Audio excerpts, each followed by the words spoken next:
Mutton ఫ్రైని ఇలా ఒకసారి చేసి చూడండి. మటన్ అంటే ఇష్టం లేని వాళ్ళు కూడా ఎంతో ఇష్టంగా తింటారు. హాయ్ అండి, అందరికీ నమస్కారం. నేను మీ Revathi. Welcome to RK Kitchen and Blogs. ఈ వీడియోలో మనం సింపుల్గా మటన్ ఫ్రై ఎలా చేసుకోవాలో చూద్దామా. మటన్ ఫ్రై నాకన్నా టేస్టీగా మా మామయ్య చేస్తాడు. మా మామయ్య ఎలా చేస్తాడో చూద్దాం రండి. 1 కేజీ మటన్ని 2-3 సార్లు శుభ్రంగా కడిగి ఇలా చిన్న చిన్న ముక్కలుగా కట్ చేసుకున్నాము. మరీ పెద్ద ముక్కలైతే మసాలా పట్టదు, అందుకే ఇలా కట్ చేసుకున్నాం. ఇప్పుడు ఒక కుక్కర్లోకి మటన్ వేసుకుని అల్లం వెల్లుల్లి పేస్ట్, ఉప్పు, అలాగే కారం, పసుపు వేసి నీళ్లు పోసుకొని మూత పెట్టుకొని 4-5 విజిల్ వచ్చేంత వరకు ఉడికించుకోవాలి.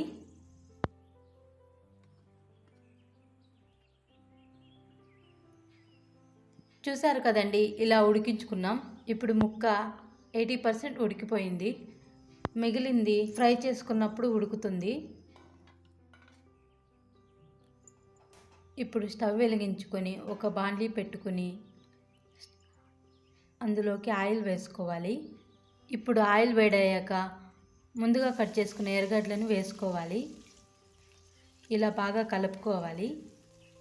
అవి కొంచెం ఫ్రై అయ్యాక అల్లం వెల్లుల్లి పేస్ట్ కూడా వేసుకోవాలి.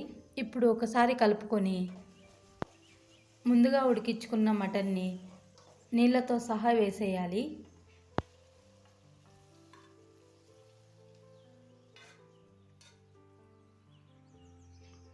ఇప్పుడు కలుపుకుంటూ హై ఫ్లేమ్లో నీళ్ళు మొత్తం ఇంకిపోయేంత వరకు ఉడికించుకోవాలి.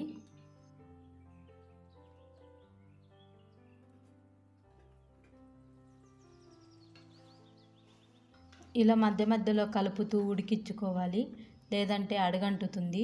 ఆల్మోస్ట్ నీళ్ళు మొత్తం ఇంకిపోయాయి. ఇప్పుడు ఇందులోకి పెరుగు, చిన్నగా కట్ చేసుకున్న పుదీనా వేసి బాగా కలుపుకోవాలి.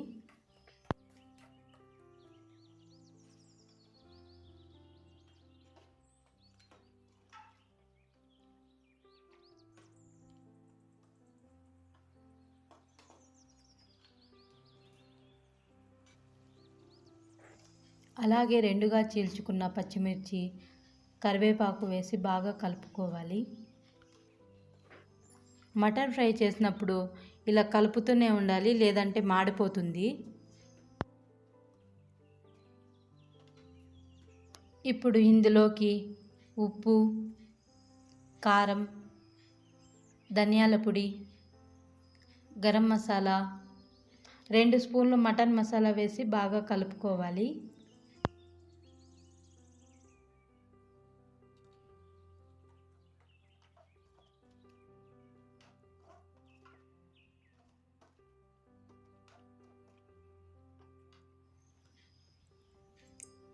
చివరగా కొత్తిమీర వేసుకుని మరొకసారి కలుపుకొని స్టవ్ ఆఫ్ చేసుకోవాలి. అంతేనండి, సింపుల్గా మటన్ ఫ్రై రెడీ అయిపోయింది. ఇలా చేసి పెడితే మటన్ అంటే ఇష్టం లేని వాళ్ళు కూడా ఎంతో ఇష్టంగా తింటారు. దానికి ఎగ్జాంపుల్ నేనేనండి.